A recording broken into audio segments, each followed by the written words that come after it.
Did you know there is a list of plants sitting on the market right now, crashed, ignored, almost embarrassingly cheap, that serious collectors are quietly loading up on, and nobody is talking about? 6 plants, 6 verdicts. One of them I'm going to tell you to pass. And that one is going to start a fight in my comments. I'm counting on it. I'm Kevin. Let's get into it. Quick framework before we dive in. Every plant on today's list dropped between 70 and 90% from its peak. Not because the plant got worse, because the hype cycle ended. My job today, separate the ones that deserved to crash from the ones the market got completely wrong. Plant 1, and this is the dark horse of the entire episode, Syngonium Chiapense. I know, you just thought Kevin is recommending a Syngonium? Stay with me though. This is not your grocery store arrowhead vine. This is a completely different conversation. Look at that matte surface, that slight sheen on a mature leaf, velvety petioles. This plant has the presence of something that should cost $300.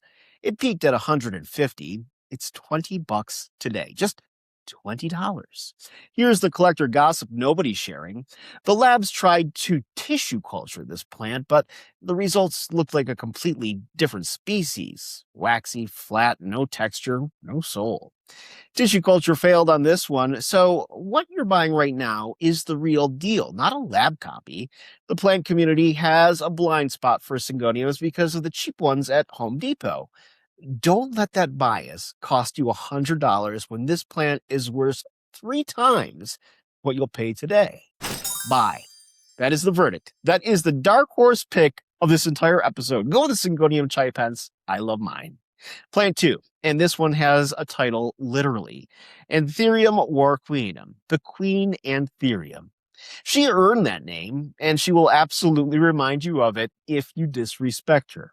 2 years ago, $2,000 for a mature specimen. I saw them go higher. Today, $100, sometimes $80. Look at those leaves, though. Dark, velvety, silver veining that looks like it was painted on. On a mature plant, leaves go 3-4 feet long. This is not a house plant. This is a statement. This is art. But here's where I have to be completely honest with you, because the queen will humble you, no doubt. She needs high humidity. We're talking 65, 70% minimum. She does not tolerate soggy roots, not one bit. She does not tolerate dry air, nope. She does not care how much you paid for her. She has standards, and she will enforce them. So here's my verdict, and I want you to actually hear this. If you have a setup, a humidity tent, a cabinet, a greenhouse shelf, buy her immediately. $100 for the Queen Anthurium is genuinely one of the best deals in this hobby right now. If you're going to put her on a shelf and water her once a week, pass. Please pass. She will decline slowly, and it will break your heart.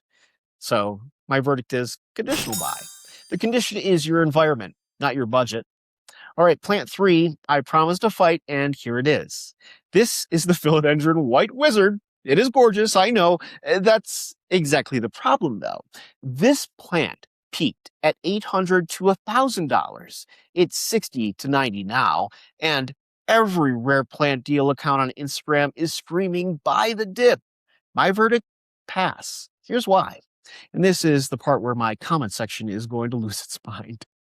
White Wizard variegation is chimeric. It's not stable. It is not genetic in the way that protects it. If your light isn't consistent, it reverts. If your humidity swings, it reverts. If the plant gets stressed, it pushes green and keeps going green. And once it starts reverting, you cannot stop it. I've seen collectors pay $80 for a stunning White Wizard and end up with a standard green philodendron 8 months later.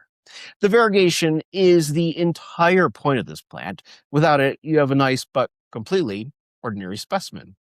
Now, if you have a dialed-in setup with stable, full spectrum light and controlled humidity, and you're willing to monitor this plant constantly, then maybe. But for 90% of collectors, pass. Spend that money on plant 5 or 6 in today's episode. You'll thank me. Trust me on that one.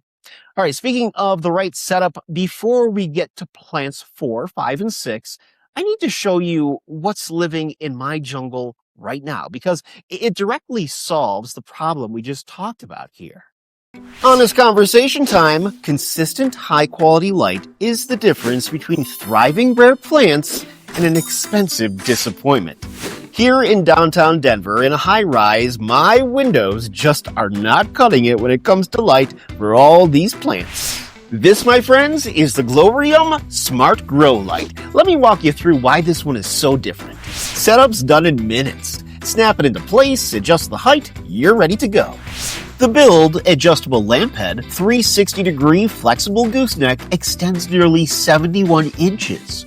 Built for medium to large plants that need serious customized coverage. And right on the unit, manual control buttons. Adjust the brightness, cycle through settings, no phone required. Quick, intuitive, I use these constantly. But here's where it gets smart. In the app, a brightness slider. From a soft morning glow all the way up to full midday tropical intensity. Schedule and timer mode handles the whole cycle. I said it once, it runs itself. And circadian mode is the one I keep coming back to. It syncs to actual sunrise and sunset timing at your exact location. Subtle, seamless, your plants are responding to the same light cues they get outdoors. Then there's Plant Assistant. I type in Anthurium Warocqueanum, the queen, and it gives me all the information that I need to know. Guesswork is gone. And it even has a watering reminder. You know, with 150 houseplants, that's always helpful. Full spectrum, smart controls, and it looks like a piece of furniture, not a lab experiment. It fits the aesthetic completely. If you're investing in any rare plant that needs consistent light to maintain its variegation or its velvety goodness, this is the one that'll solve all your problems. Link is in the video description. Plant number 4, Monstera Pinnatipartita. I'll wait while you look that up because most people watching this right now have no idea what I just said, and that is exactly why it's on this list. When this plant matures on a moss pole, look at those splits. Deep, dramatic, architectural. It's what your living room Instagram photo has been missing and you just didn't know it.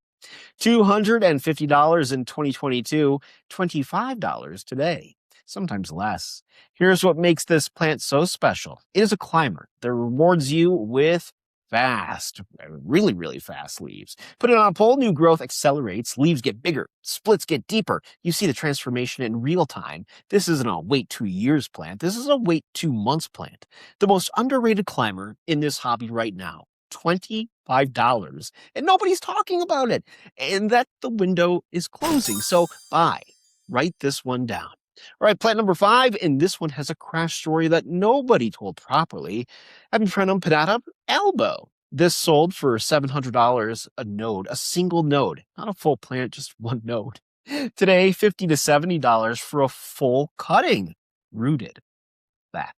90% drop, and collectors are still scared of it because of the memory of that price. They think something must be wrong. There is nothing wrong. Here's the crash story nobody told properly.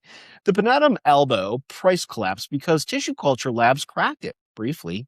They flooded the market in 2024. Prices tanked. Then, and here's the part people missed, the TC version started reverting at a much higher rate than natural cuttings. Labs quietly stepped back. Supply dried up again, and what you're buying today for $70 is a natural cutting from a stable mother plant with real variegation. The market overcorrected badly. $70 for what was a $700 a node plant 18 months ago with stable variegation. On a mature cutting, here's the thing, guys. Buy it. Hard buy. That's my final answer on this one, especially on a mature cutting. Last plant, and this one is the biggest deal of the entire episode. The Philodendron Mamei. Look at that silver, that feathered, painted-looking pattern across every single leaf. There is not a plant at this price that looks like this. I'll say that again. Not one. Mamei peaked at $40-50. Before the crash, it was quietly trading hands among collectors who didn't want anyone else to know about it. Today, $12, $15 on a fancy day.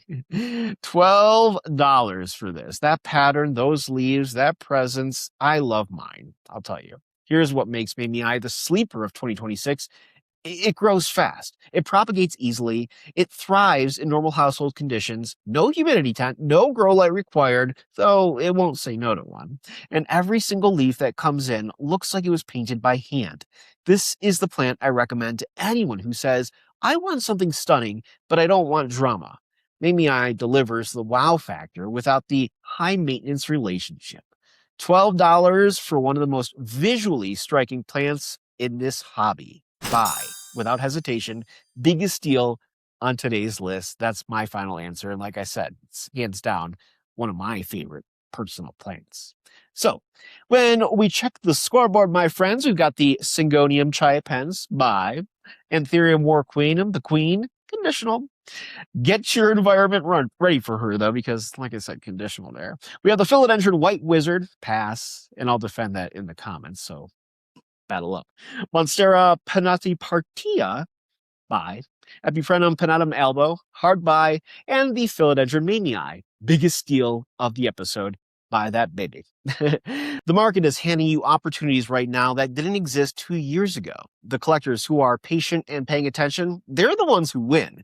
Drop your verdict below in the comments, and if you think I'm dead wrong about the White Wizard, tell me, please tell me. I read every single comment. New here? Well, my name's Kevin again, and this is what I do monthly, so subscribe so you don't miss the next one. In between, just another houseplant mess of an episode.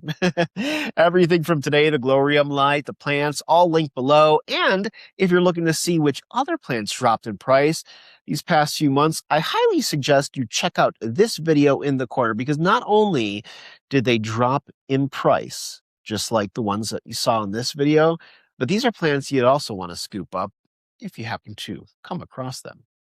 I'll share more with you in the weeks ahead, days ahead, and always here on my YouTube channel. See you guys in the next episode.